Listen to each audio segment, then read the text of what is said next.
Welcome everyone joining us online this is our final Makerere history seminar of the year, and we're very happy to have you with us for really an excellent program today. My name is Edgar Taylor. I'm a lecturer here in the Department of History, Archaeology, and Heritage Studies, and I'm very pleased to introduce our speaker for today, who is a PhD of this program. So we are very happy to have him with us, Dr. Deogratius Kannamwangi, who will be presenting, I guess it's from material that grows out of your dissertation research, from education to miseducation, reimagining the direction of the Catholic school system in Uganda's southern region. I saw that maybe it's the same title is there on the presentation. So before I hand it over to our speaker, and I want to just a few issues. If you could stay muted during the presentation, please don't unmute until we are in the discussion section. If you have a question, please put it in the chat or use the raise hand function in the Zoom in Zoom, and I will call on people in the order that I see your hands. We also have, at the conclusion of Dr. Kannamwangi will speak for about an hour, and afterward we're very happy to have with us Dr. Jay Carney from the Department of Theology at Creighton University, who will be giving some comments, either discussing, giving some comments for about 15 minutes at the conclusion of the paper. After that, the floor will be open to discussion from the audience, and we're really looking forward to this engagement. If you have any trouble hearing, any technical problems, please just send me a message in the chat, and I will do my best to address them. So with that, it's a great pleasure to hand over to our speaker, Dr. Kannamwangi. You're welcome back to the department. Thank you. Oh, thank you so much, Dr. Taylor, for that beautiful introduction. Allow me to start by thanking Professor Kannamwangi for graciously accepting to be our discussant today. I've read Kanny's works, and I'm so happy to have him as the discussant of my paper today. Quite instructive works. His latest book, For God and My Country, Catholic Leadership in Uganda, is a masterpiece. So I'm glad to have you, JJ, on this call, and therefore look forward to thinking along with you. Allow me also thank you, Dr. Edgar, and the entire history department of Makerere for allowing me to return to this department, to which until recently I was a student. I'm eternally grateful for the mentorship and the kind of grounding you continue to give to my career. I also want to thank two other senior scholars that I'm glad to have on this call, Professor Carl Summers, Dr. Al Bennett. I've already thanked in the chat Dr. Andrew Basker for coming through, and many others. Sister Professor Didio is here with us, and many others who are on this call. I'm grateful that you made time to be with us. This paper, which as Dr. Taylor has mentioned, is provisionally titled From Education to Miseducation, Reimagining the Misdirection of the Catholic School System in Uganda's Southern Region. It's a paper that comes from a broader project that I did on the state of Catholic education in Makerere between 2014 and 2015. So I'm trying to reshape most of this work into publishable articles. Now, what is the problem, or what motivates me to come up with this kind of paper?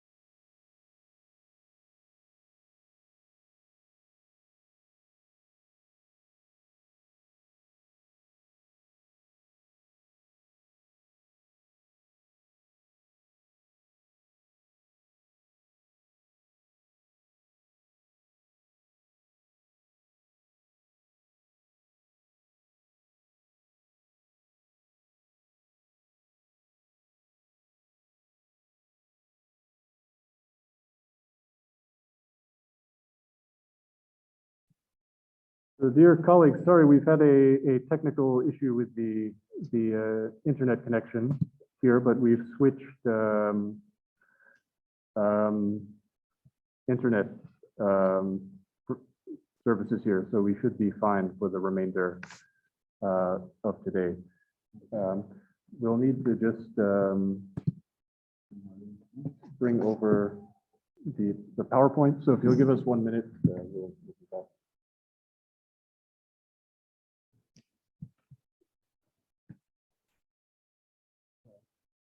Maybe.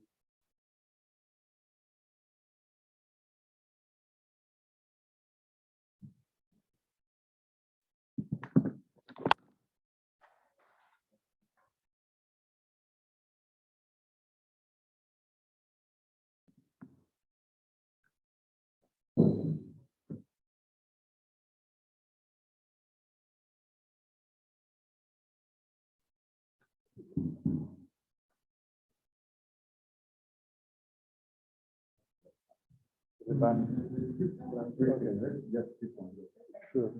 Yeah. Maybe could you try to just reconnect on the camera? So you'll need to sign in. Yeah, yeah.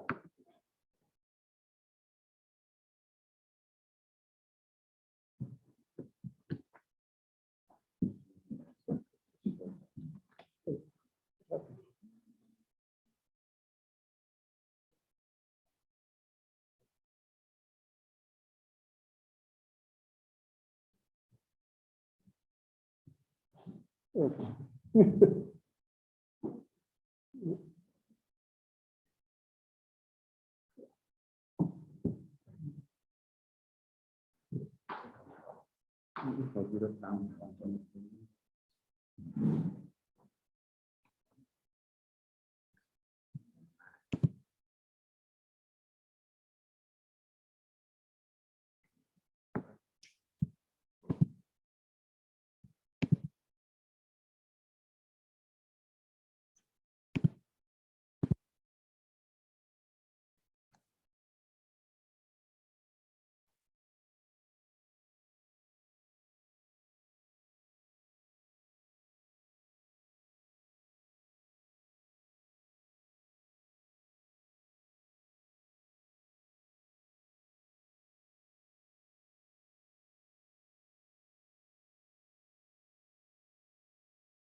So welcome back, everyone. I apologize. We've had a internet interruption, but we hope we'll be stable from now on. So I would just like to hand the floor back over to Dr. Kannamwangi to continue his presentation. This is going to be mine.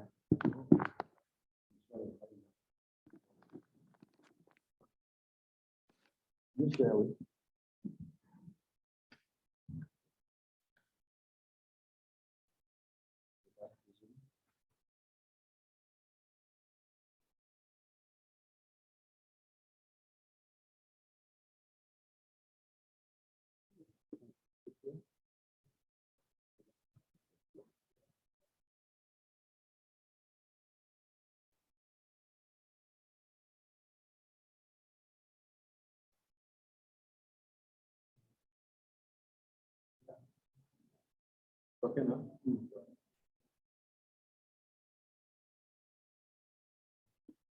Okay. Oh, sorry, members. Forgot a pitch here, but it's good we are back. Yes, I was trying to situate this paper, and I was saying that in 2014, the bishop emeritus of Toro Catholic Diocese, Archdiocese, sorry, Bishop James Odong, while officiating at the graduation of Luno College in Bari, blamed the government for introducing reforms that were barriers to children. So as I was still thinking of the bishop's statement, another small issue.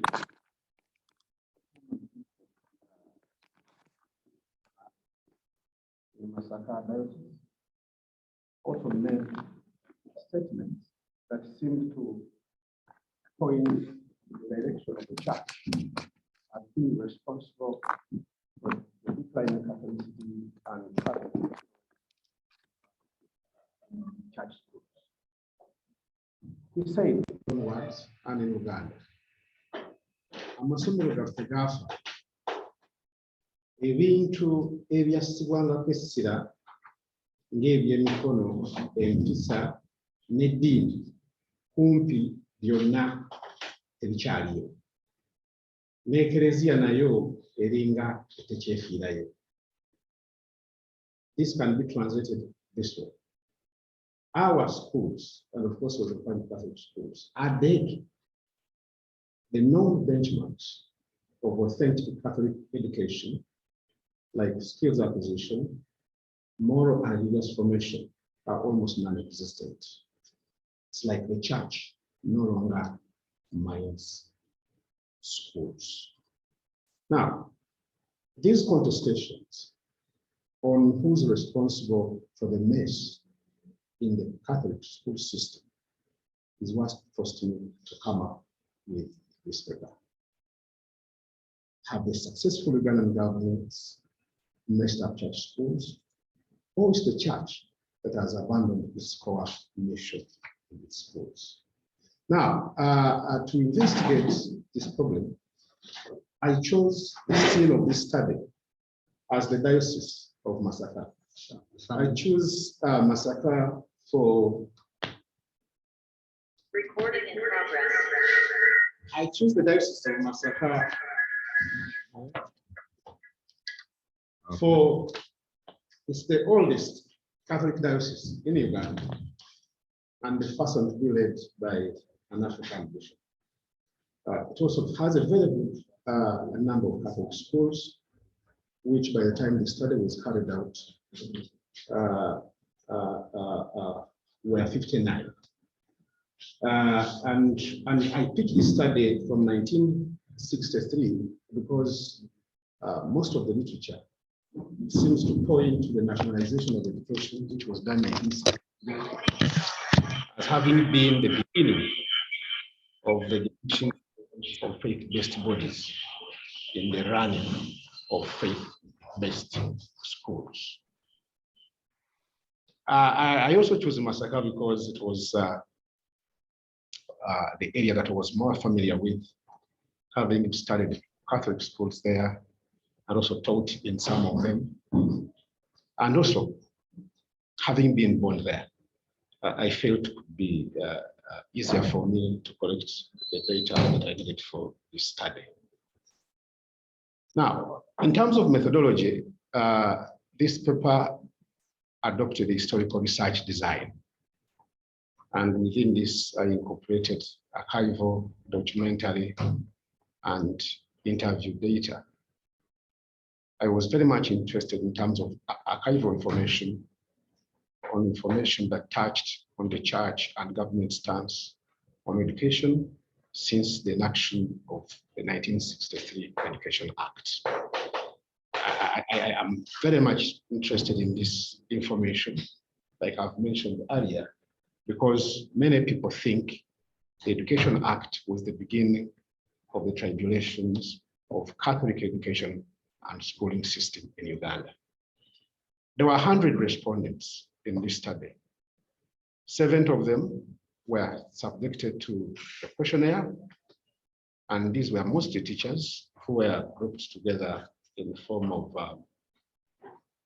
focus group discussions, and 30 were subject to in-depth oral interviews. Out of the 59 Catholic secondary schools in the Diocese of Masaka, 20 were covered in this study. Now, for me to properly understand whether there is a problem with the Catholic schooling system in Uganda in general and Masaka in particular, I felt it would be prudent, first of all, to understand how the Catholic Church perceives or understands education. So this formed part of the background. From this, I was able to note that since the 1st century, provision of education has been at the heart of Christian Catholicity and the ministerial praxis. The theological basis of this are in 2 Catholic philosophies. One, that meaningful social transformation of society can only occur through education. And secondly, that education is evangelization itself. It is in this sense that the church believes that education is an instrument of its ministry, a vehicle through which God's work of salvation is manifested. For these reasons, the church considers itself as an educator, obliged with an inherent duty to mold and form people into Christ-like images, and also help them grow towards their fullness, and also bring them into communion with God. This kind of philosophy is fully illuminated in the scriptures, in canon law, and several magisterial documents. Now, this, in a way, seems to suggest that the church's involvement in education is neither accidental nor a favor granted to it by any agency, not even the state, but embedded in the church's evangelization mission. This is quite important because, like we will see, there has been a lot of debate from the colonial times over the church's involvement in education, with some government officials thinking that the church has no duty at all to meddle in the affairs of education. But like I'm explaining here, you will see that education is part of the church. It's part of the ministry of the church. Therefore, and this is also hinged on a command that Jesus received from God and passed on to his disciples and the entire church. And this command is found in Matthew chapter 28, verse 19 to 20. It goes thus: God then, to all the peoples everywhere, and make them my disciples. Baptize them in the name of the Father, the Son, and the Holy Spirit, and teach them to obey everything I have commanded to you. And teach them to obey everything I've commanded to you. That is for emphasis. That is one of the bases where the Catholic Church gets the mandate to provide education to the faithful. Then, more recently, as recent as 1962, one of the Vatican documents that was the Second Vatican document that was produced, titled The Declaration of Christian Education, reinforced the church's role to participate or to provide education, when it stated that the office of educating belongs by a unique title to the church, and not merely because she deserves recognition as a human society capable of educating, but most of all, because she has a responsibility of announcing the way of salvation to the people. So basically here, we note that the church has an inherent duty to provide education, because education is evangelization itself. Now, after noting that the church has a right to participate in education, I felt I need to investigate what the church takes to be education. Now, what the church takes to be education is termed as Catholic education. And I wanted to explore what this Catholic education is. Now, Catholic education is described differently by different scholars. I'll just cite a few of them here. One defines it as education based on Catholic principles or doctrines. Another defines it as education prompted by the distinctiveness, by the distinct characteristics of Catholicism. That is the fidelity to the Church's teachings and traditions, and notably its liturgical and sacramental life. Muyingo defines it as education that entails a coaching process that goes beyond indoctrinating young people in pre-laid down learning subject matter, but the aggregate of all the learning process, more so involving the realization of the ethos and ethics of the Catholic Church.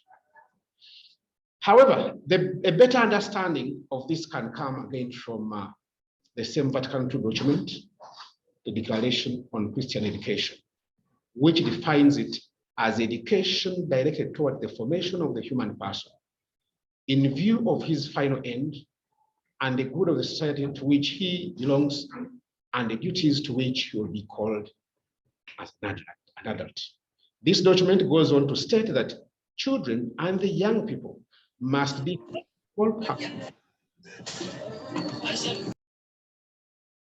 physical, moral, and intellectual qualities. Now, what do we get out of this? What we can infer from all this is that Catholic education, by its very nature, is wholesome and is aimed at producing a whole person, a person who can exploit all his physical, intellectual, social, emotional, vocational, moral, and religious dimension. And this is what forms part of the unicity, the distinctiveness, and the true character of Catholic education. I also note that this distinctiveness does not lie in the obvious and visible aspects,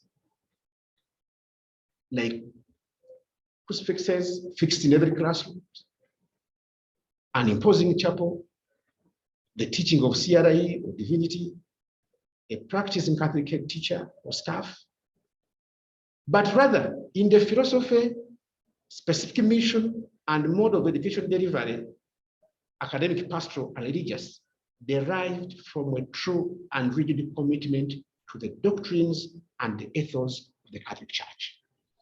So that's quite interesting. If you are thinking that a Catholic head teacher makes a Catholic school, that's not true. If you are thinking that having a crucifixes in classes is what makes a Catholic school, that's not true. It's not even the teaching of CRE or divinity. It goes beyond that, like I've explained here. So the production of a full and finished man, strong and responsible, independent and decisive, is the ultimate aim of Catholic education. A man who is useful to himself, his church, and humanity. A man who is capable of opening his mind to the realities around him and the world. This is quite important. So, in all this, we note that Catholic education is essentially moral and spiritual in emphasis. This does not mean that education pursuits or excellence is not part of the Catholic school agenda. It is, but it's not the priority. The priority is forming morally upright and spiritually right, individuals. So any system of education, according to the Catholic Church, that does not mind the training of the mind and the body is considered incomplete. Morality and religiousness are traditionally inseparable in a Catholic school setting. Therefore, in this particular context, we would say that the Catholic Church has a clear and stable conception of what it espouses from its education. It's a unique and clear mission guided by a definite educational aim of producing virtuous or morally good people according to the Christian ethos. People who are respectful and loyal to the parent church and its teachings. Now, we note that conscious of this deep, Catholic understanding of education, the early Christian missionaries who planted the church in Uganda, separate from Makerere, so that we have to convince. Sorry, go ahead. Yes, I was saying that this kind of theology is what directed the emphasis and commitment of the early missionaries to the education of the natives. You will note that as soon as the church was planted, so was its education system. For example, within 10 months of their arrival, the missionaries had produced the first Uganda catechism book. But what is more interesting in that book, which carries, the 1881, publication year, is that other than trying to put the Catholic Christian doctrines into Uganda, this same book carried the alphabet, it carried exercises, etc. This sort of speaks to how the early missionaries were not only interested in winning souls for Christ, but also making sure that these souls, had an element of education, secular education, and learning. So between 1879 up to early 1900s, a catechment sort of system existed in Uganda and Uganda. And in this kind of system, learning was more tied on religious instruction and formation than a formal school system. In this case, a formal school system first emerges in this country in 1902 when Namiryango College was established as the first Catholic high school.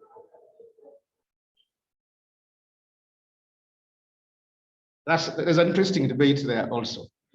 The first Catholic high school. I don't know why the missionaries chose to call it a high school, but in the early days, Namilyango was supposed to produce catechists and also educate sons of chiefs. In the next 4 years, another school called St. Mary's Rubaga was also established. The first one was for the Mill Hill Fathers. This second one was for the White Fathers.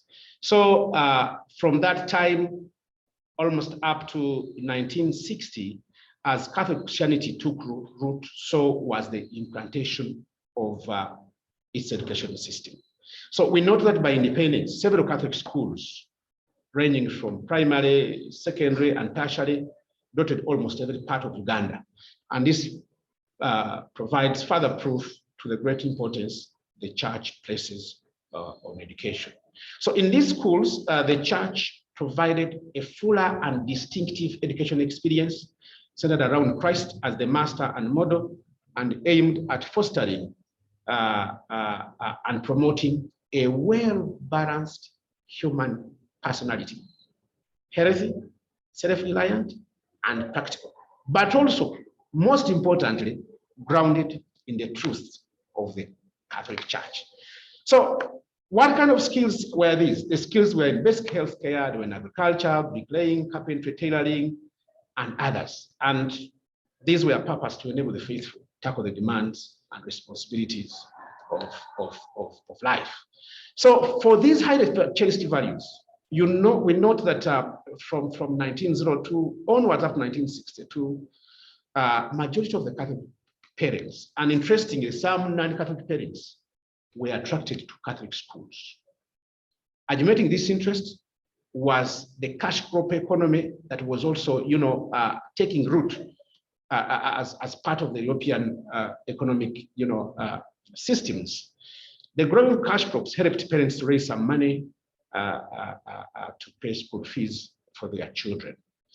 So, an educational system that is quite denominational and stratifying in nature had by 1962 been planted.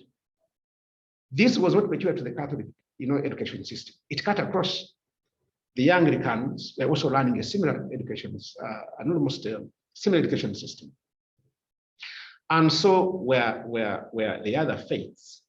So at the end of the day, the aggregate of this, there was the rise of a new Christian elite, a group of educated, natives that were ready to capitalize on their new elite status to enter positions of importance within the colonial framework, but also within the hierarchies of their own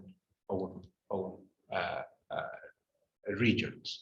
So a lot of things happened during this time, like I've noted. The church determines the curriculum. The church determines certification. The church handles the finances of the school, its sources and finances, the building, educational needs of schools, etc. The church handled the discipline of the learners and the discipline of the teachers. And within this, there was a strict, very strict code that was supposed to be followed. The church recruited and the church transferred teachers. So generally, there was what I would call, good educational, standards by then, because the schools were, run almost entirely by the church.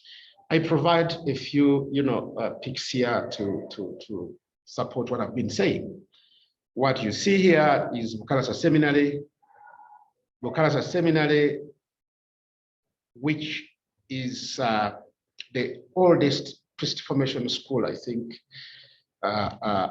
in the entire south of the Sahara, was started in 1893. In fact, if we are to consider the beginnings, the actual beginnings of formal education in Uganda, Bukalasa Seminary is older than Namilyango College, and therefore should be the oldest school. but I think our history has not been, fair to it. In the middle, a 1925 classroom block, St. Teresa SS Bwanda. This structure is still strong and still there. Here is a 1950 school, full primary school living certificate. I'm yet to understand what that meant.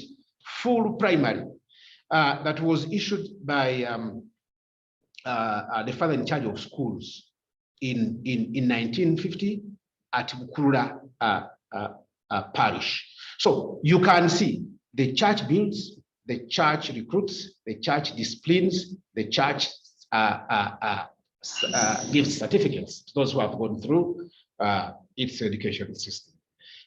Here, I tried again to support what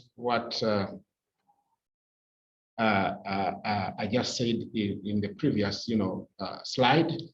You can see here is a church still emphasizing how spiritual formation takes a center stage in a Catholic school system.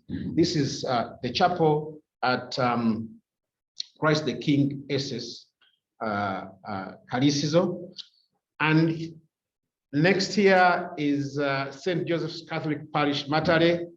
But as you climb the hill to go to the church, what will welcome you is a signpost that leads you to an adjacent secondary school there named St. Andrew's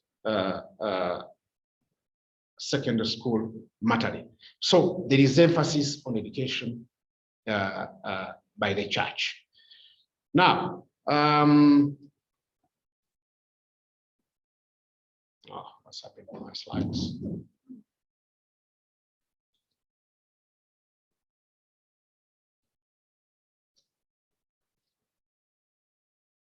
Yes, after 1965, sorry, 63, what happens in the Catholic school system, especially in southern Uganda, or what you would call Masaka Diocese.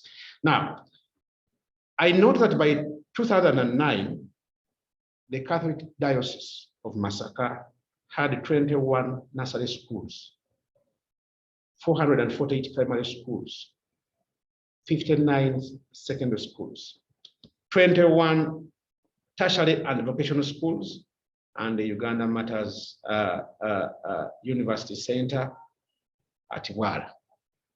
For purposes of this paper, I confined myself to secondary schools. Now, most of the schools in the secondary schools in the diocese began as junior schools and were built between 1920 and 1960. Like I've already mentioned, Holy Family Seminary Bukarasa is the oldest, having started in 1993, followed by St. Henry's College Chitovu, 1922, St. Teresa SS Uganda, 1925, St. John's Kabuoko SS, 1935, St. Victor's SS Chitasa, 1954, Christ the King SS, 1954, Our Lady of Pilgrims, Girls SS Bukurula, 1968, and more and more. So, the diocese, in total, different bishops with Bishop Dr. Joseph Chiwanuka, to the times of Bishop Adrian Dungu and John Baptist Kagwa, there has been an emphasis on building schools. I also note that in this region of Uganda, education standards, like other parts of Uganda, were good when the churches still had a direct hand in the management of education. For fact, Budu had the leading, was actually leading in the production of what I would call elites. Some of the most illustrious sons and daughters of this country came from this region and went through the Catholic school system. Dr. Joseph Chiwanuka is the first indigenous bishop south of the Sahara. He started from this region. Joseph Mubiru, the founding governor of Bank of Uganda, is from the south. The first prime minister and the first indigenous chief justice was also produced by Catholic schools in this region. So generally, we would say the church was in charge. Through the education secretary, the church was responsible for appointing teachers and was involved in the doing of the curriculum. This kind of opportunity ensured that the moral and spiritual needs of the learners were catered for. Now, after independence, with efforts of unity, uniformity, and nationalization, the first Obote government enacted laws that left churches out of schools. Subsequent governments, up to the one we have currently, also came up with policies on education. The most outstanding being the introduction of free education, which has been codenamed Bonabasome, both at primary and secondary. Now, these ones, apart from increased enrollment in by the church, had not translated into a better performance of the majority of Catholic schools. Some, mainly single-sex primary schools especially, were phased out or forced to join together. There was also a rise in the number of private schools, which also put a challenge on the enrollment of church schools. Scholastic materials remained a problem, dropped out rate remained a problem, inadequate number of teachers, clergy, and religious in church schools, a problem this time, an amorphous education curriculum that doesn't seem to go the traditional way the church was handling the aspect of religious education was also being promoted, and this was worsening the moral and religious crisis of most of the Catholic schools. We also found out that there is still some good church presence in her schools. How did we find this out? We noted some weekly masses, recitation of the rosary, daily group and class prayers, but this was not in all schools. It was in a few prime choice schools. We are called prime choice schools, and those located around the missions. In these, there are also even full-time counselors and functional disciplinary committees. I was able to meet a very organized disciplinary committee at Christ the King SS Bulinda. The church, from the findings of this study, they did not seem to be oblivious of these challenges. And actually, from the few respondents I talked to, they talked of how the church was trying to address some of these challenges. And that was quite encouraging. There was an umbrella association for Catholic schools called Makerere.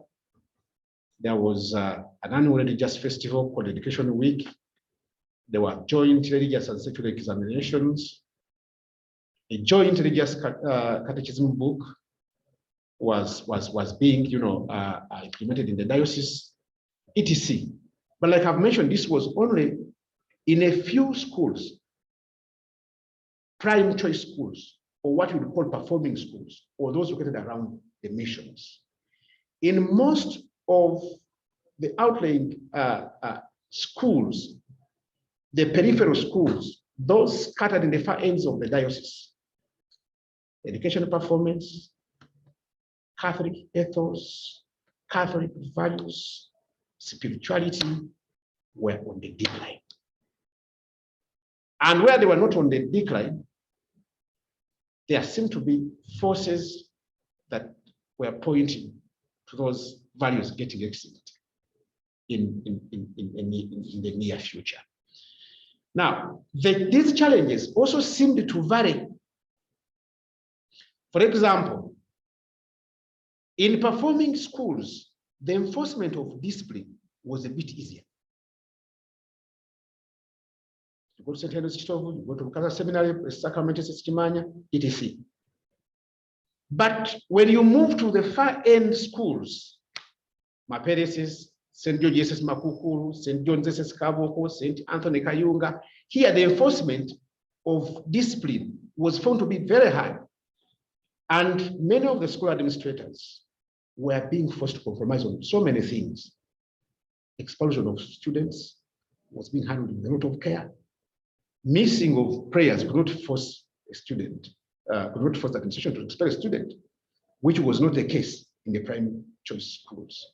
I also found out in this study that discipline was easier to enforce in single-sex schools. St. Helens Chitovu, St. Teresa SS Bwanda, St. Aloysius SS Bwanda, St. Charles Girls Training Center, Kalungu, than in mixed schools. Uganda Matters SS Zimbabwe, St. Victor's SS Kitasa, St. Andrews SS Matale. So there was this kind of, situation. Therefore, from the discourse about, it's evident that the situation of most of the Catholic schools in the diocese was troubling. And this forced me to dig up what the cause could be. Is it the government that has killed Catholic schools, in quotes, as some people have pointed to, or has the church abandoned its core mission in its schools? Now, the first thing I set out to investigate was the role of government in messing up church schools. If I may use that, and I already made mention of how the Bishop Emeritus of Toro Archdiocese, James Odong, blamed the government for bringing policies that were morally impairing children. But I also thought it would be prudent to first look at government involvement in education. Now, what did I find out? I found out that from the earliest times when the first Catholic school was established, up to almost 1907, the colonial government had no interest in the provision of education. It left this role entirely to the missions. Why? There was an issue of finance. The colonial government seemed to have been constrained financially and therefore did not have money to spend on education. But a stronger cause could have been its preoccupation with establishing its administration and quelling the many rebellions in the protectorate. But despite this interest in education, the colonial government seemed to appreciate the role of the missions in education. So from 1907, we see the government coming in to begin to support the efforts of the missionaries in education by providing financial and material support. For example, in 1907, government gave King's College Budo £100 to assist them in the running of the schools, of the school. This money was increased to 150 in 1909, and the Catholic mission, also noting what the CMS group was doing, also decided to request for support, financial support from the colonial government. And in that year, they were lucky; they were able to get £300, and this was given to the White Father schools. And that same year, the school that were being run by the other Catholic group called the Mill Hill Fathers was also given 100 pounds. In 1914, we also note a further boost to missionary education efforts from government. And here, government made it easier for the missions to obtain land on which to build new schools. By the year 1920, government assistance to these schools had risen to over 9,000 pounds. And that is according to SECAM. Now, all these happenings, the subsidies, the grants and etc. were there, but did not constitute government involvement in education or financing of education. Why? Because most of this money was given after missionary pressure or requests for assistance. So, however, we also note that from 1917, uneasiness begins to develop between the colonial government and the missions over the type of education they were offering and their quasi-monopoly in this area. What are their concerns? The government was concerned by the refusal of missions or mission schools to admit learners from rival religious denominations. Two, the government was bothered by the missionary emphasis on literacy, and which they felt was an impediment to effective adjustments to modernity. Thirdly, mission education was not providing or producing enough skilled African workers. When I talk about skilled African workers, I'm talking about clerks, interpreters, etc., because this is the kind of labor resource that was needed at the time.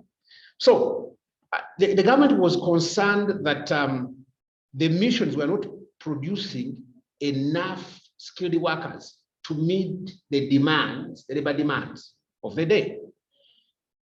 Number four, they were also bothered with, the lack of competent supervisors, the lack of experts on curriculum, the lack of financing, procedures in the mission schools. So, but also at the same time, we note that pressure begins to come also from a section of, actually not a section, several sections of society. For example, there was pressure from the Young Baganda Association, who felt that the provision of education should not be left to the missions. These young Baganda, youth went further and sent a memorandum to the protectorate government demanding for the secularization of the entire school system. They wanted the government to have the entire responsibility and control over the education system in the country. The Uganda government too was also toying with the idea of establishing within its provinces secular schools to parallel those of the missionaries. So there was a lot of pressure at this time, and all this pressure seemed to be pointing to one direction, that the government should come in and do what? And take over education. So from 1924, the Phillips Stock Commission comes up, makes a report on the status of education in the country. And one of its critical recommendation was that the government must come in and direct the affairs of education in the country. It blamed the government for leaving the provision of education to the missionaries. So why did a lot of things happen in between there? The establishment of the Department of Education, the appointment of Mr. Eric Hasi, etc., etc. But I want to bring out one critical fact here. Why did, first, why did the churches, let's start with, when did the churches lose grip of their schools and their school system. I'll quickly answer this one, that the church has lost control of the education system in 1963 under the 1963 Education Act, when the entire school system in Uganda was nationalized. Question 2, what was wrong with the government getting involved? Why were the churches not ready to let the government get into the management and running of educational affairs? Now, the church, like I've mentioned already, adopted a hardline stance. They issued a very serious, response to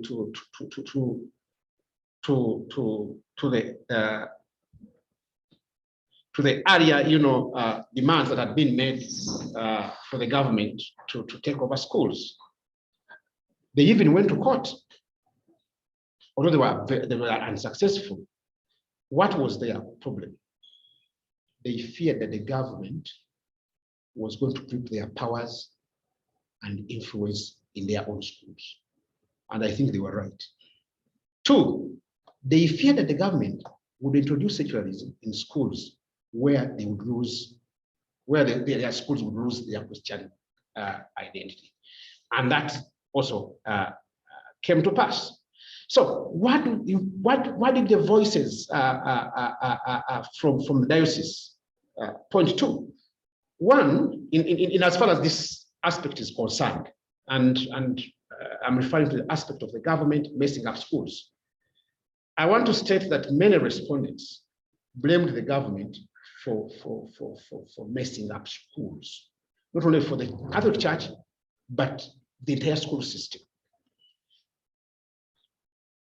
One, government introducing reforms, implementing them without consulting the biggest stakeholders in this education system. And who are these? The faith-based bodies. The 1963 Education Act, which is the beginning of this mess, was passed without consulting the government. 2, the different educational policies that have been introduced. I'll go to the most recent, the introduction of UPE, the introduction of universal secondary education, decentralization, structure adjustment programs, polarization of the economy, etc.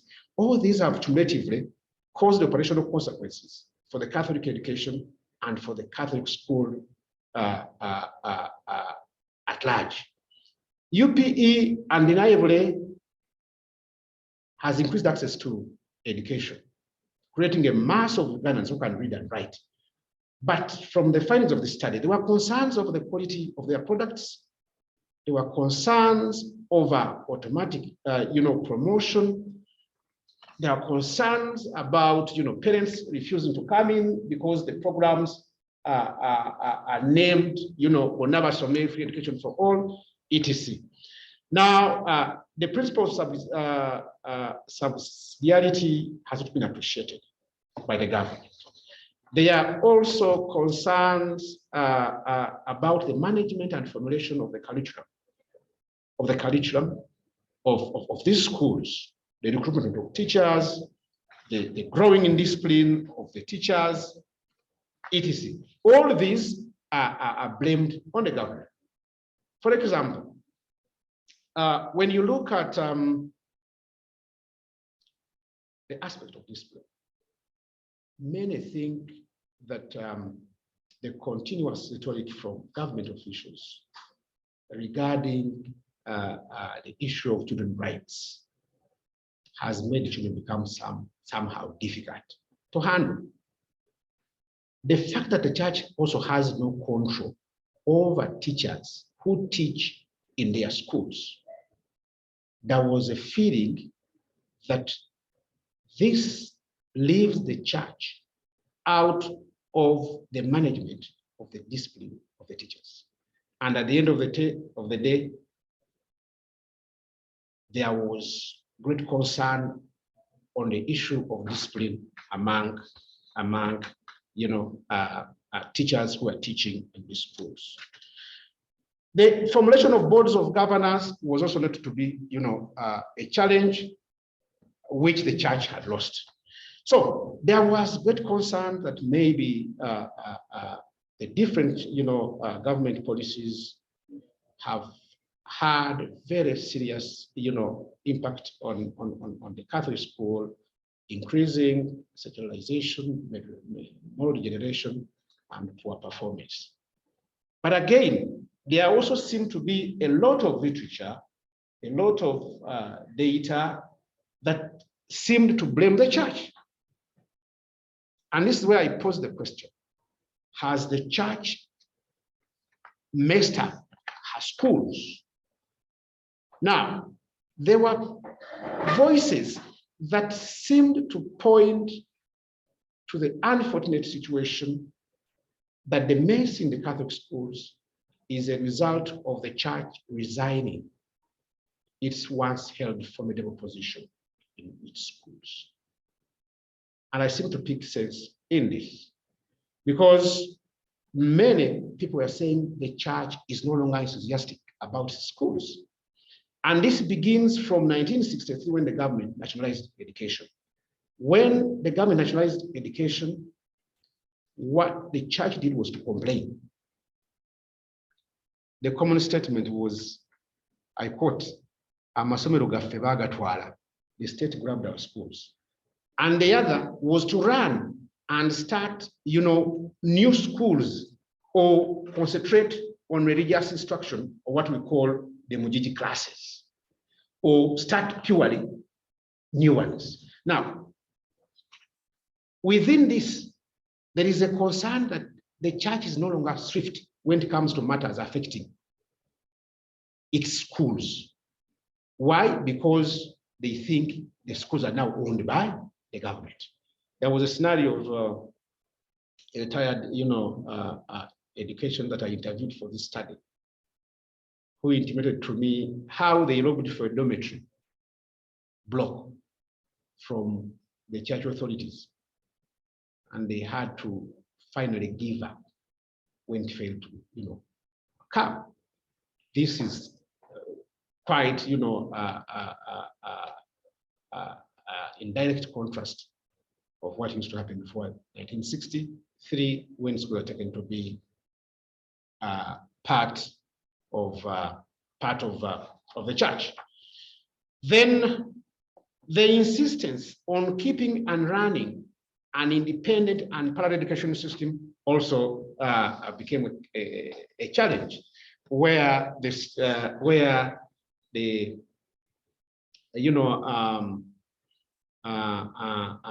church, after schools being taken over, the church also insisted on running its own, system, and this system is still there. There's a national education office in Zambia. There is an education secretary for each diocese. There are inspectorates, there are fathers in charge of schools, etc. This is not wrong. It is right, because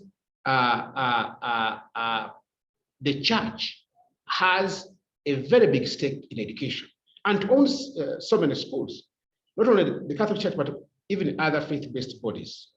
But the concern is on harmonization and coordination of the activities of the civil offices, of the DEOs, of the DISs, of government, basically, with those of the church.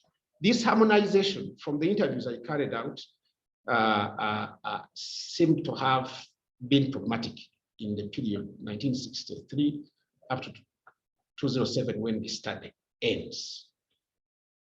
The government officials I interviewed for this study seemed to blame church officials for coming up with policies without consulting them, and also sometimes just running to them to ratify their decisions or rubber stamp them. So there was a bit of a problem there. They complained that sometimes priests come and give unofficial holidays. You are there running the week, on the government calendar, and then the church announces it's education week, kids are not supposed to study, they are supposed to get into this and that, etc. Then there was also a concern that, yes, true, government has taken over the recruitment of teachers, but the church still has a bigger hand on who heads their schools. And in this particular case, they think that the choices sometimes the church makes in terms of who heads their schools are more peppered by closeness to the church and its administrators, other than competence and qualification. One made this statement, and I want to read it verbatim. Making the sign of the cross should not be the only precondition for promotion or leadership consideration in a church school. Yes, it is important, but other things like qualifications, managerial competence, and past record should also be considered.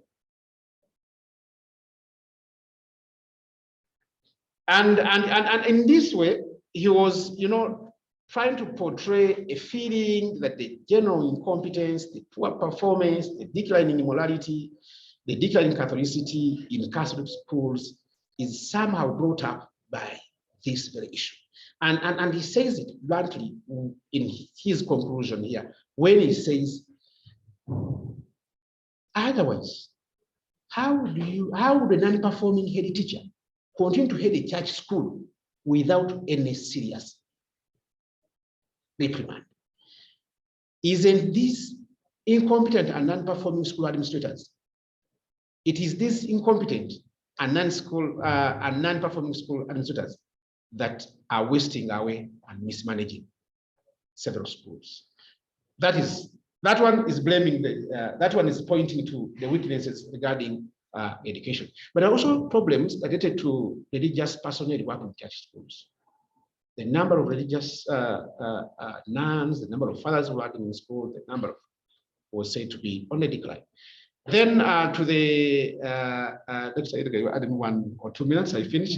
Yes, there was also, a concern from the older crop of Catholics who seem to blame the church for acting in a haste. They say the church seems to be racing after time. Everything seems to be done in a hurry, including church programs. One elder said this. My son was referring to me. Don't you see how comedies are too short these days? Before you grasp the message, the mass has ended. This kind of view was supported by another elder who also said this. The religious instruction is today done hurriedly and to very young people. Can a primary 6 child really understand what is entailed in the sacrament of Eucharist? Now, all these seem to be calling for the deepening and upping of the age of religious instruction. And in a way, they seem to be pointing and blaming the church for not doing this. Now, from these, contestations, from these debates, it's evident, the government hand has had a part to play in the mess in the Catholic schools, and the church too has also had a contribution to this unfortunate situation. But my thinking and my postulation in this paper is that the causes and the challenges facing Catholic schools, or that face Catholic schools, go beyond church and government weaknesses. And in this, I point to other, reasons that are responsible to this. One is the Western cultural onslaught that we are grappling with, and how this cannot leave the Catholic school the same way. The influence of the mass media. This one has also, turned Western media idols, the kind of how do I call it? The kind of idols that the Catholic youth looks to. I also talk of the moral decadence in society, which you sort of automatically also gets into the Catholic school system, the collapse of the family system, the love for money. This one has also become a problem. One, in terms of recruitment, schools over-recruit, especially that are low grade. They over-recruit, and children have even nowhere to sit. They also, the love for money has wasted away the teacher. I noted a very huge problem with moonlighting, part-timing.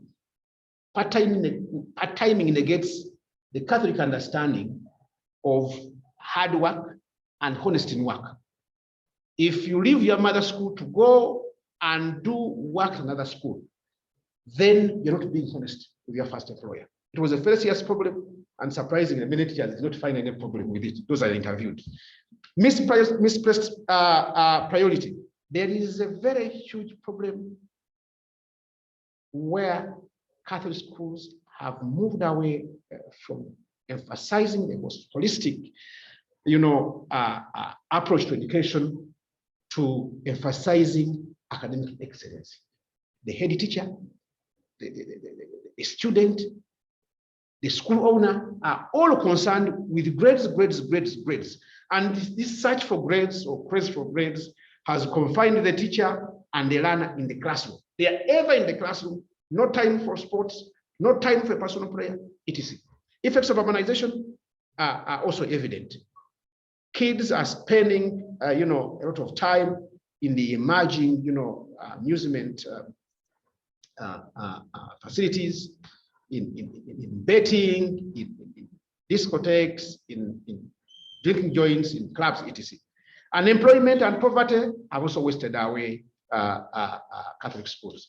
Lastly, the rise of private schools. There's a very interesting debate on private schools, but I've run out of time.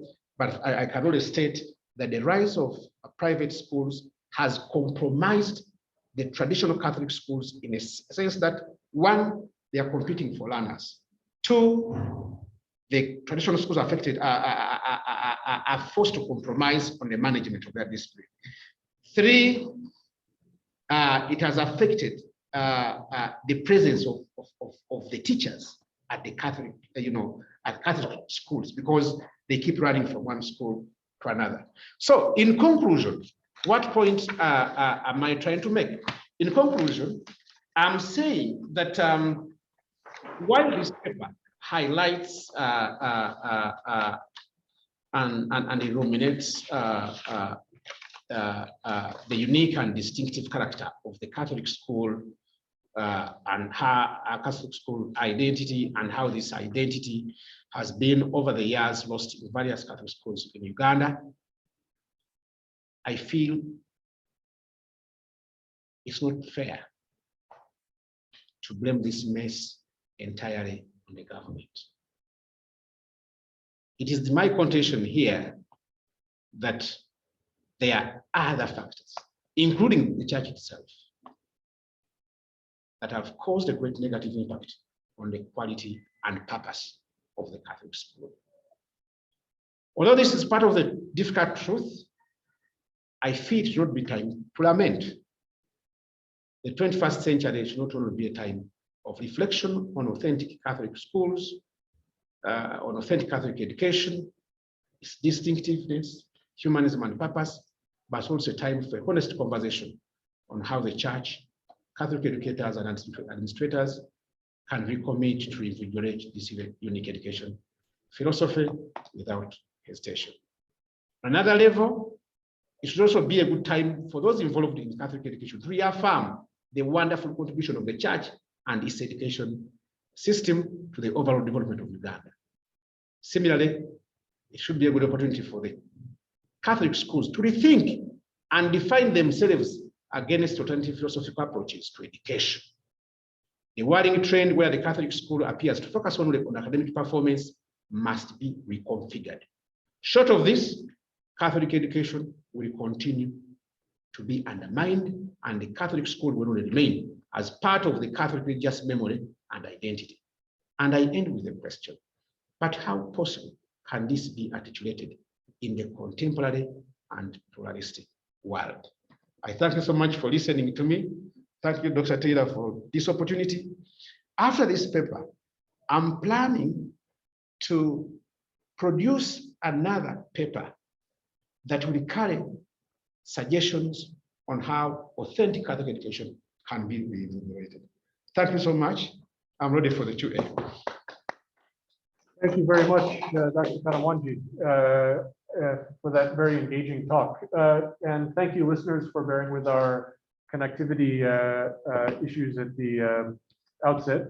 For that reason, for time, I'm just going to hand it over directly to our discussant, Dr. Jay Carney, who is professor of theology at Creighton University and is author of a number of books, as Dr. Kannamwangi mentioned, including co-author of Contesting Catholics and recent author of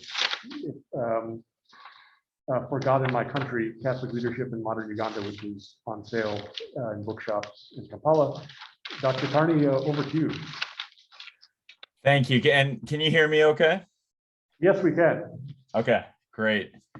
Well, thank you to Professor Edgar Taylor for inviting me to respond to this paper as part of Makerere's prestigious series in history and archaeology. And I also thank Professor Deogratius Kannamwangi of Kampala International University for sharing his paper with me.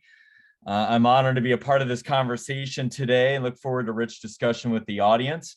I should note that my very first time in Uganda back in 2004, I myself was a teacher of CRE in Nakasongola in a rural peripheral Catholic school. So this is actually close to my own personal experience in a way.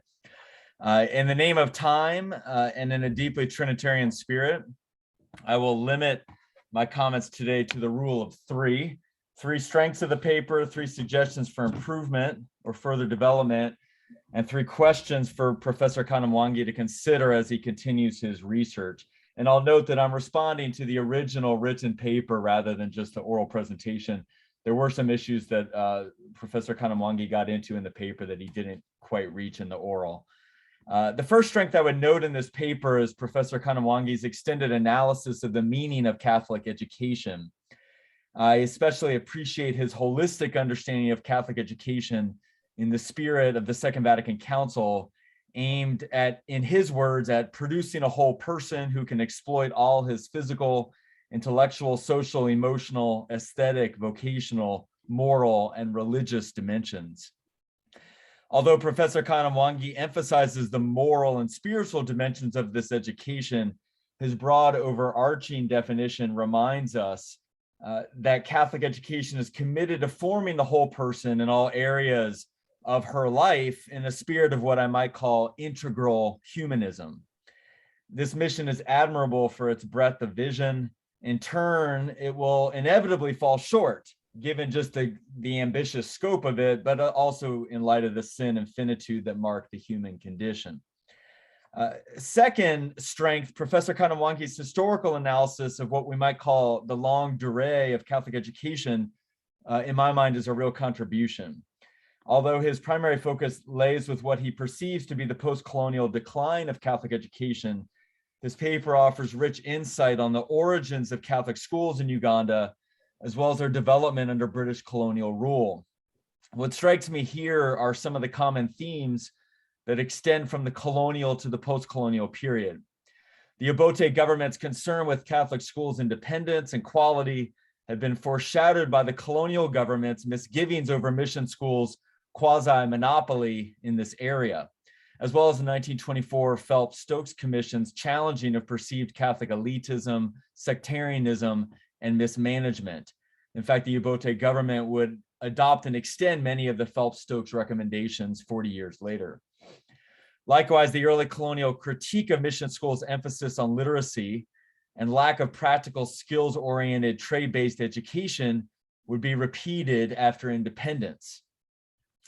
And even the post-colonial government takeover of schools was foreshadowed by the Young Baganda Association's call for the secularization of education as early as 1921, and showing this was not some kind of new thing in the 1960s. Likewise, the colonial period is marked by continual church-state tensions over the control of Catholic school curricula, certification, staffing, and finance, a theme that would continue into the 21st century. Particularly interesting to me was Professor Kannamwangi's description of the rise of private religious schools in the late colonial era as an alternative to mainstream Catholic schools. And it's a development he continues to trace in the post-colonial period. I should note many of these started actually by Catholic parents. One has seen a similar phenomenon here in the United States with the recent development of classical Catholic academies Catholic homeschool networks, and publicly funded charter schools as alternatives to traditional diocesan and religious order schools. And without going down a rabbit's hole, there's been similar tensions in my own country to what Professor Kannamwangi describes. Third, Professor Deo should be credited for casting a wide net in diagnosing what he perceives to be the shortcomings of post-colonial Catholic education. Beginning with the 1963 Education Act, Uganda governments have controlled the financing and strategic planning of schools, including the recruitment, oversight, and payment of teaching staff, which Professor Kannamwangi sees as over-centralizing education and violating the Catholic social principle of subsidiarity, namely the need to devolve decision-making to the local level and respect intermediate social organizations beyond the state. Yet he recognizes that the challenges of modern Catholic education in Uganda go deeper than this well-known argument.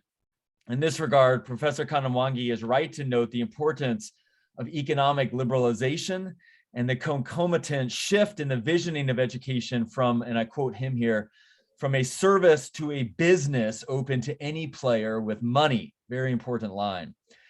He also highlights the increasing, almost exclusive emphasis on academic performance, the challenges of moral degradation, Westernization and the collapse of the Ugandan family and traditional cultural values, the church's retreat from direct interest in the schools since they were no longer paying for them, rising secularization and urbanization, and recurring economic crises that have made paying fees for quality schools near impossible for the poor. And that's an important element that I think bears expansion in the future.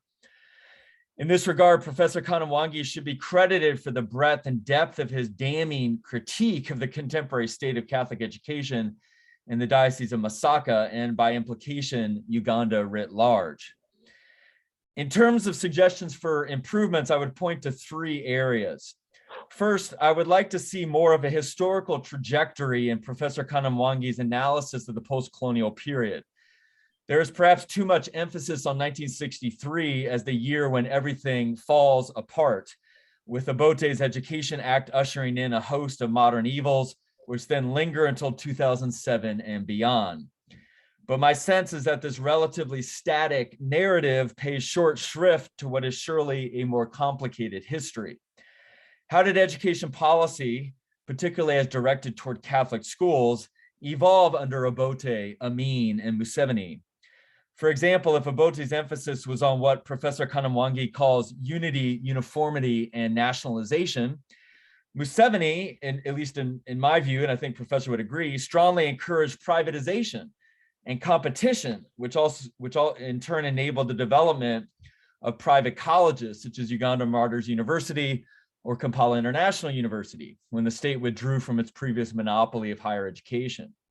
What differences did this shift from nationalization to privatization make in the provision of Catholic education? And has the author noted any further shifts during Museveni's and the NRM's long rule? I would encourage then more attention to particular historical developments over the past 50 years, rather than lumping everything together in one 1963 to 2007 category. Second, to speak theologically, there is, again, too much sense of 1963 as the year of the fall, with everything afterward representing corruption, denigration, and the collapse of the Catholic educational mission in Uganda. Although Professor Kannamwangi raises some concerns about colonial Catholic education, his general portrayal of the pre-1963 period is one of harmony, integration, and scholastic excellence, a kind of romanticized Genesis garden of Catholic education. But this somewhat dualistic evaluation seems unfair to me. In this regard, I would encourage Professor Kannamwangi to consider the other side of the ledger. For all of its attendant shortcomings, what positive developments have arisen in post-colonial Catholic education in Uganda? For example, a curriculum that encourages a degree of religious pluralism and ecumenism surely has some benefits in a country with such a deep history of interreligious tensions going back to the civil wars of the 1890s. Likewise, the modern emphasis on academic excellence and even the competition provided by independent private schools can also have a galvanizing effect on Catholic education. I would note here that monopolies are typically not good for quality. Methodologically, it would also be helpful for Professor Kannamwangi to spend a little more time breaking down the responses of his 100 informants. And again, I was very impressed with the range of people he's consulting. But I was interested in seeing more, what particular themes or schools of thought emerged in a deeper analysis of this qualitative and quantitative data. So in the paper, you lump everything together, but what might be, drawing it apart, what might you see in terms of more specific themes and even differences of opinion between the respondents? In this sense, I was interested to see, are there generational differences? My implication was that you were interviewing a lot of older Catholics who maybe share this critique of contemporary education, but what might younger Catholic teachers say, or even students say? Do they share this sense of critique, or do they have a very different perspective? And how might even one methodologically or empirically define decline? Like, what does it mean for schools to have declined? How would we measure that? What characteristics would we put beyond people just saying the schools are bad now? I mean, how do we actually measure that? I'd like to see a little bit more in that area. Third, and finally, Professor Kannamwangi could spend more time analyzing some of the broader Catholic theological and pastoral developments that have shaped this evolution in Catholic education in post-colonial Uganda. Other than citing its document on education, Professor Kannamwangi never mentions the epochal impact of the Second Vatican Council on all aspects of modern Catholic life, including a vision of Catholic education and faith that places much more emphasis on the freedom of the believer to seek the truth, the need for interreligious and ecumenical dialogue, and the Church's mission to engage rather than just denigrate the modern world. Particularly direct attention to the Council's final document, Gaudium et Spes. This is not to say that post-Vatican II Catholic education lacks problems, whether in Uganda or the USA, but again, the story in my mind is not just one of fall, but a more mixed narrative that recognizes the signs of hope that modernity and globalization offer, not to mention the need to engage the best aspects of modern social and natural sciences. As I said earlier, Professor Kannamwangi's paper can border on a kind of romanticized utopia when it comes to pre-1963 schooling. But whether we want to or not, we cannot go back to the 1950s and some elements of that period, such as excessive corporal punishment, the excommunication of parents for attending alternative private schools, or the emphasis on unquestioning obedience to church authorities, might best be consigned to the dustbin of history, especially in the aftermath of the worldwide Catholic child sexual abuse crisis, which in my mind surely calls for critical rather than blind loyalty to church authorities. The Church's mission to form a whole person in the image of Christ has not changed, as Professor Deo rightly notes, but the context in which the Church conducts that mission has massively changed. In my mind, simply calling for a return to a colonial or pre-Vatican II model of education will not address the pressing needs of education in our globalized, technological, and rapidly developing 21st century world. So in addition to the implicit questions and concerns raised above, let me raise three specific follow-up questions for Professor Kannamwangi's consideration. And I would just note, Professor, don't feel a need to respond immediately. I'd like to open it up to the audience for other questions, but we can also communicate individually as we move forward. First, what developments have you noted in Catholic education and the Ugandan state since 2007, over the last 15 years? Obviously, 2007 is the terminus of your paper, but I'm interested to see what have you seen happen more recently that might either extend your analysis, confirm it, or go in a different direction. Number two, to echo the language you use at the end of your paper, how in your mind can, quote, Catholic educators and administrators recommit to reinvigorating this unique education philosophy without hesitation? It's a powerful line. It's a wonderful question. And my question is to you, what should and what do you think that should look like here in 2021? And third, and finally, this reflects my own status as a professor in a Jesuit Catholic university in the United States, as well as a father with 4 children enrolled in Catholic primary and secondary schools here in Omaha, Nebraska. But my question is, how might Catholic schools support each other across national lines? How can American Catholic institutions of higher education, secondary schools, and primary schools exist in more solidarity and mutual awareness with our brothers and sisters in Uganda? And in particular, how can we move beyond seeing these relationships in strictly financial terms?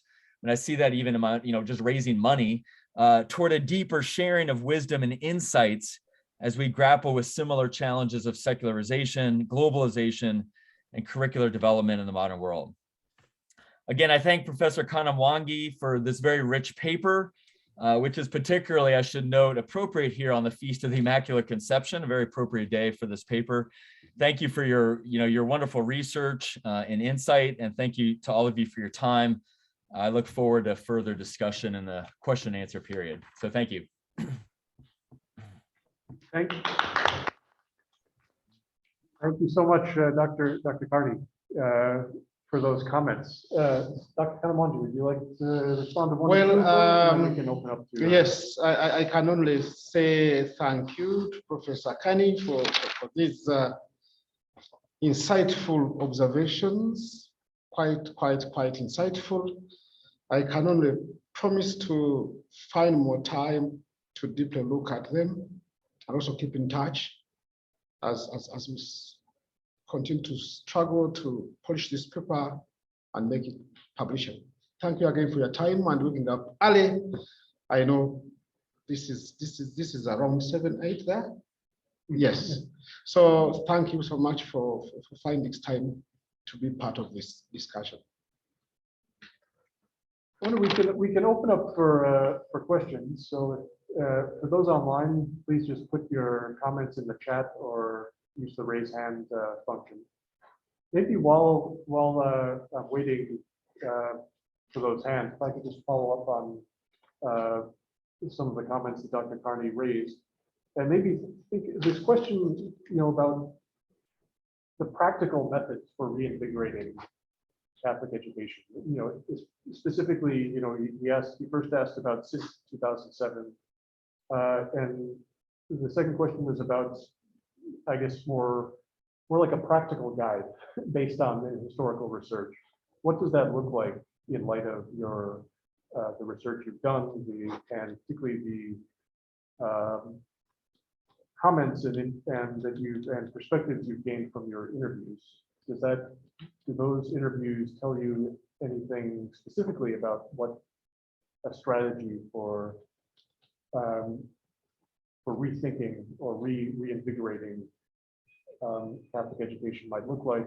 Or is this something that is sort of beyond the historian's purview? Is this something that you would relegate to to the School of Education?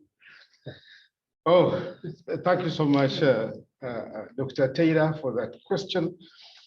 I deliberately avoided going into, what can be done to reinvigorate authentic Catholic education, preferring to spare it for another paper. But the challenges that I highlight, especially on the part of the church, should really speak to what the church needs to do to go back to the kind of education that she used to provide before 1962. But like JJ has noted, how possible this in the contemporary world?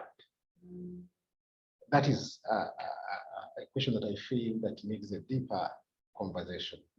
But if the church, can increase its presence in schools in terms of its personnel, it can improve its inspection arm, because that one also has a bit of challenges, from what I noted, ranging from lack of personnel to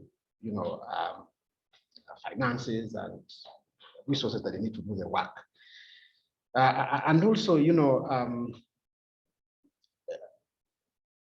agreeing that the government came in to stay and it's not going to go away. So agreeing to partner up with the government, I think, and accepting, other than lamenting about government taking over their schools, the church would bring practical interventions in saving our schools. That's my thinking. That's what I can comment in the meantime. Yes, Sister DePio, please go ahead. Thank you very much for this fascinating paper. And just like the discussant mentioned, this is a very rich paper, definitely. And I was wondering whether you're going to also consider presenting your reflections to, the church here in Uganda, in that sense, because they need to discuss Catholic education and to see how in contemporary times it can be made effective is very important. And I want to take from what the discussant said that, of course, the church, the Catholic Church is located in time. And we are all caught up in the contemporary time, the post-colonial and, if you like, even postmodern time, where the challenges today are very different. And I wanted to ask whether in your research you could consider, because at the beginning you mentioned very nicely that actually Catholic education is way beyond making the sign of cross and signing and the structures and all that. But along the way, as it declined, you also say these good schools where it is happening, you see the evidence is in having masses, saying the rosary and stuff like that. So it would be nice also to critique inside those good schools that appear to be practicing this.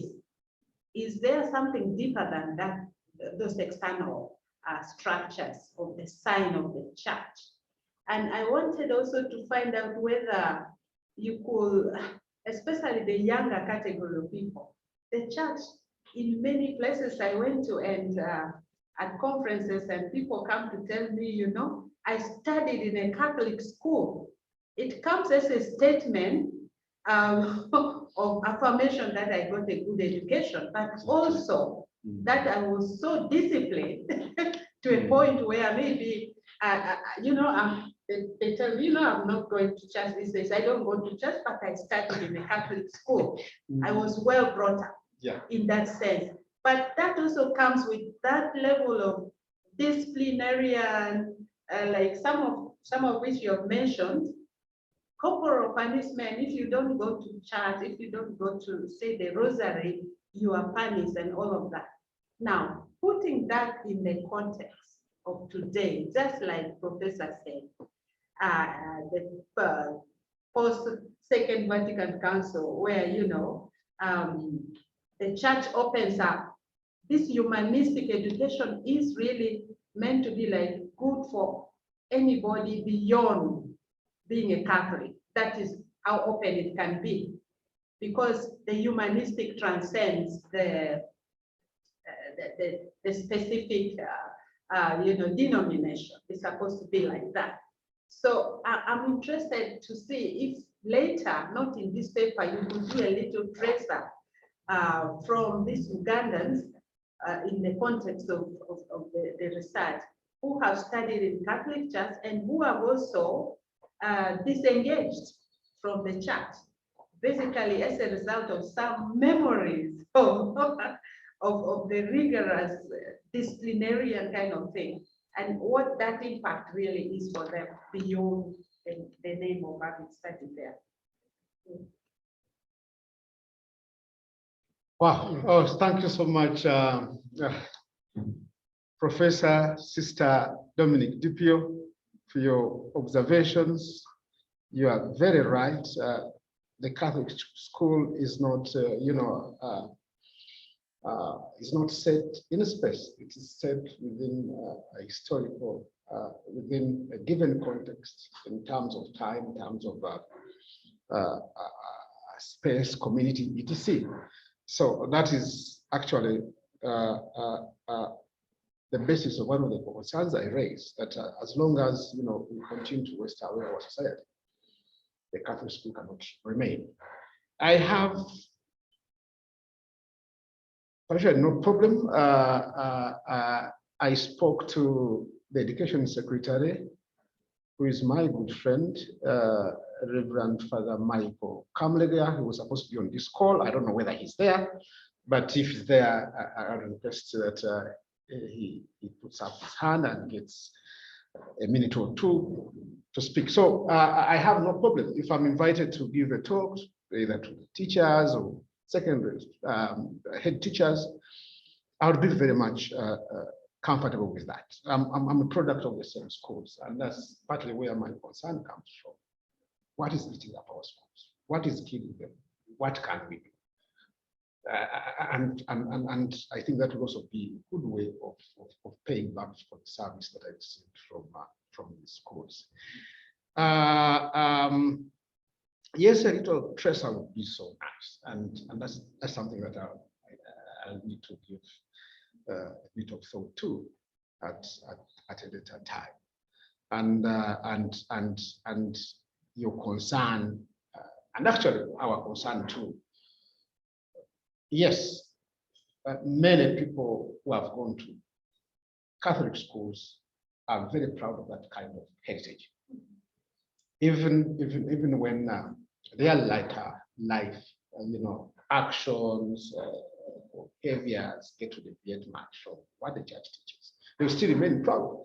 That's why someone say, I don't go to church lately, but I'm Catholic, or I went to a Catholic school. So what is this kind of heritage that they're proud of? And how best can we, bring it back?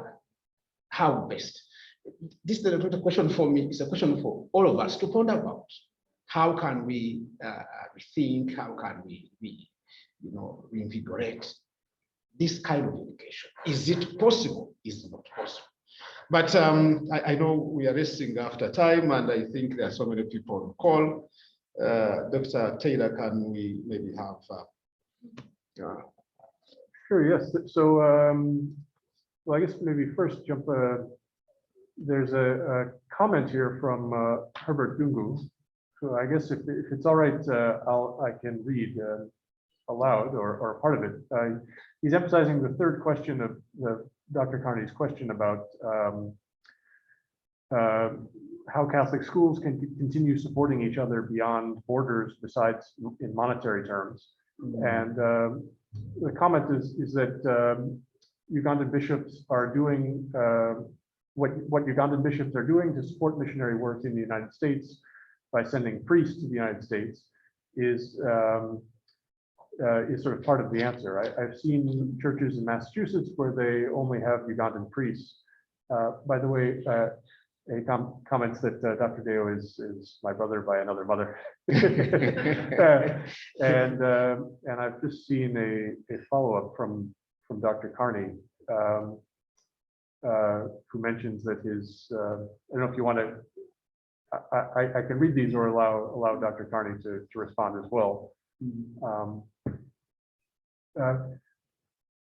I think it's a point about these kind of exchanges are much more common.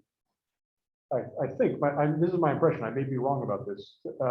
Than they were before, say, your rupture moment in the paper, 1963. I mean, I think one of the themes that Dr. Carney was getting at was asking maybe to complicate this single moment of division between a pre-corrupted period and sort of the slow, the dramatic corruption of Catholic education after '63. And so there's, he pointed to a few things. One of them I'll just pick up from here are these kind of exchanges that are where there are entire communities in the United States and Britain who are now their spiritual leaders are now Ugandans, and in a way that was not the case, say 60 years ago. Does that complicate anything, in the scope maybe of and the reach of Catholic education in your narrative? Yeah, I just wondered if you might respond to that. Oh, okay. Well, I want to first appreciate my brother Herbert for the comment. I agree for most of the early period. The Catholic Church used to have a lot of foreign manpower, in terms of priests, in terms of nuns, in terms of teachers. And this did a great job. Professor Kannamwangi himself talked of having taught in Nakasongola. So, but the dynamics in the missions, in the running of the different dioceses, and in the nature of the kind of contemporary, church, seem to be pointing towards ecclesial independence, and that includes partly, having their own sons and daughters running their own church. So it becomes a bit difficult of today. True, there are African priests who are serving, in foreign missions in other dioceses, but still, the number of, these priests and the religious, the nuns, the brothers, and others, is small. In Masaka, which is the case study of this particular, paper, this number is low. In one parish, for example, the parish I come from, there are over 42 primary schools and over 10 secondary schools. It's very hard for the father in charge to hold mass every week for all these schools. Some located as distant as 20, 30 kilometers. So the problem of manpower is still there. Whether we can import, in quotes, this manpower is I think a question that is beyond me. But I see there is a lot of efforts that are being done towards attaining Christian maturity. Take charge of your church, run your church on your finances, on your manpower, that is it. So that's what I can say. It doesn't complicate this particular paper, but like I mentioned, I wanted to spare what I think would be the solutions for another paper. I wanted this paper to highlight basically the beginnings of these, tribulations, and then the causes, and leave it there, and maybe prepare another paper for what the church can.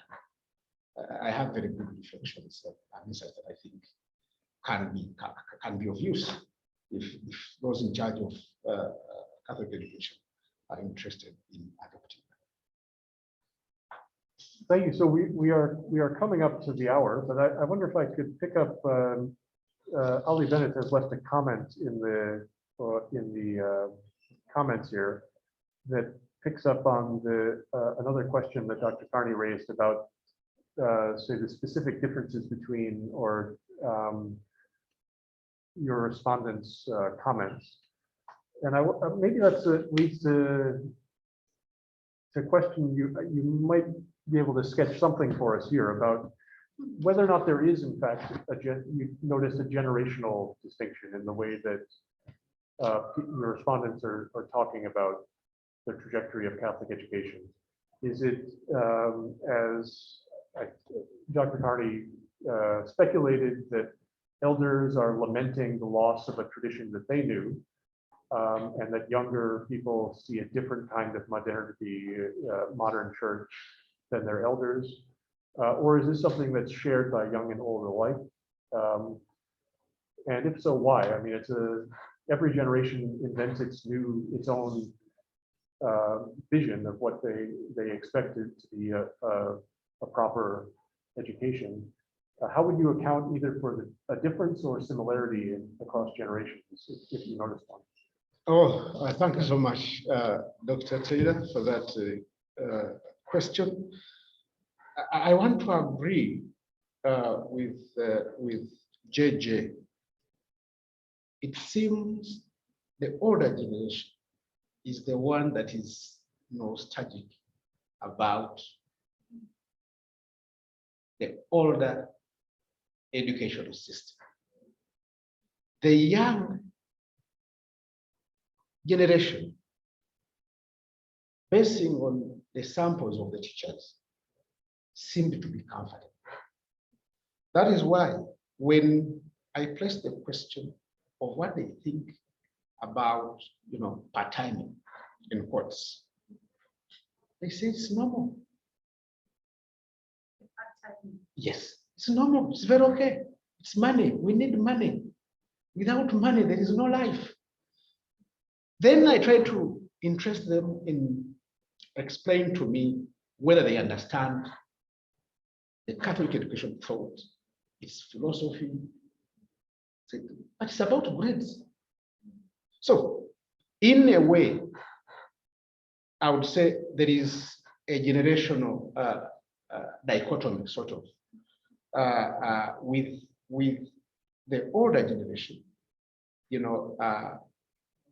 being nostalgic about the kind of education they got, and the young people being, unbothered about the kind of education they are getting right now. But also, not even minding that this education or the kind of system that is being implemented is not in accord with what the church espouses from its education system. And also, maybe I need to mention this. I did not engage young people.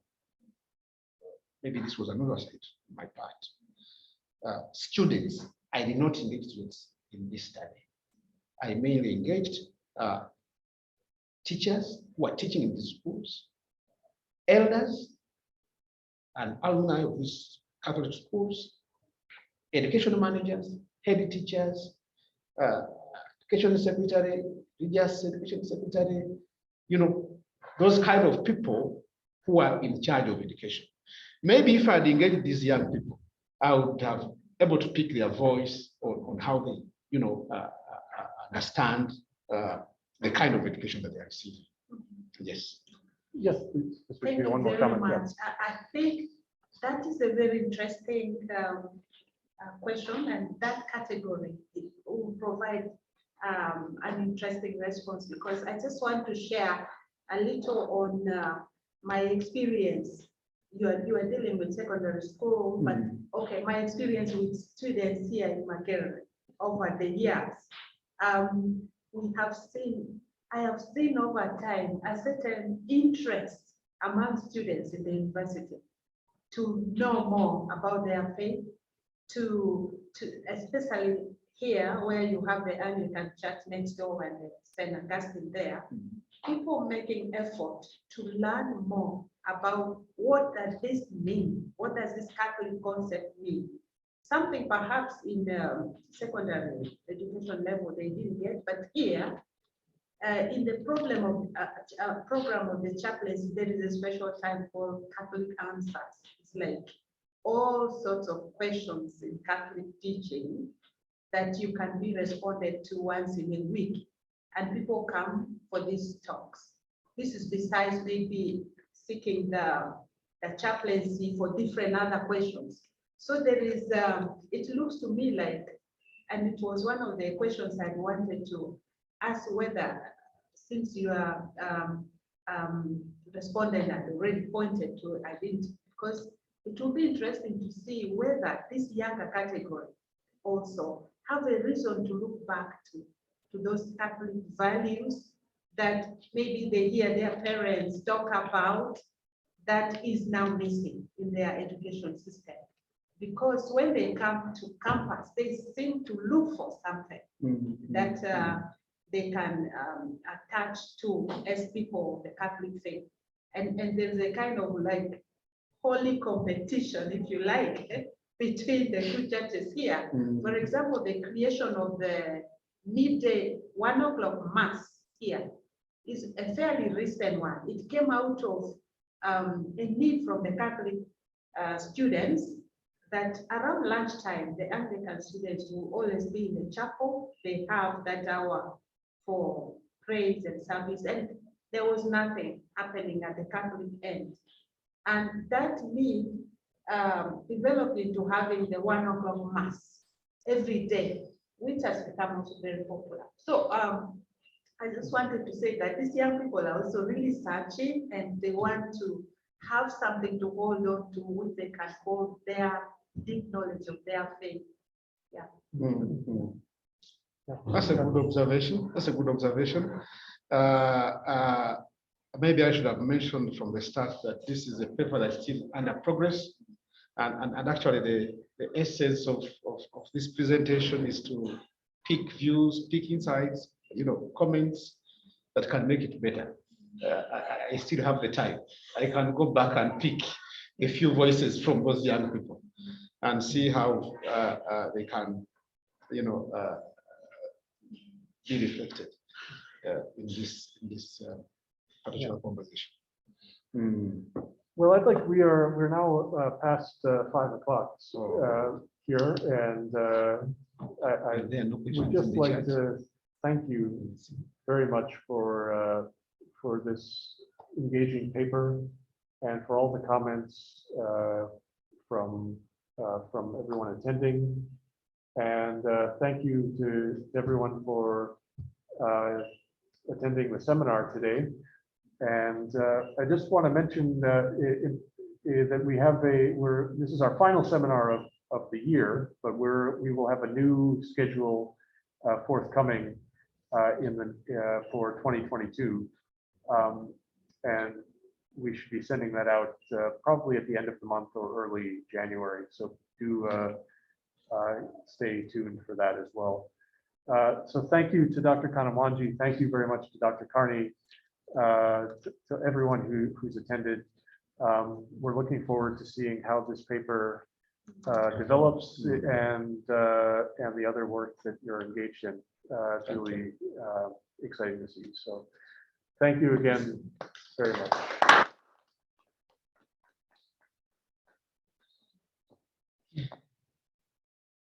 So thank you, colleagues online. It's nice to see. John is online. Yeah. Thank you, John. Thank you, Professor Jim Espire. Thank you, Jake. Thank you, Professor Carl Summers. Thank you, Burnett, my colleagues, my workmates, my friends, my brothers. Thank you all for coming through. Blessings. Yeah, thank you. And Dale, I'll email you my comments. I'll do some revisions and send those to you by email. So, oh, that's quite fine. Yeah. That's quite fine. Yeah, I look forward to staying in touch. Thank you so much. Please. And thank you for your rich research. So, yeah. Okay. Okay. Thank you. Bye-bye. Bye-bye.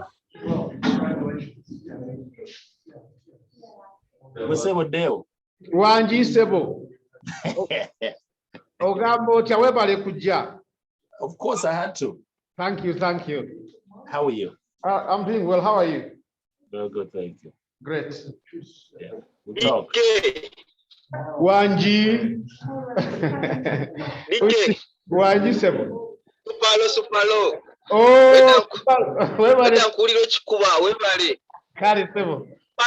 Supalo ali wano ni protocol yatukolera. Protocol munda vile. Ali. Amina. Amina, thank you. Kale. Ema Sebo. Kale Sebo.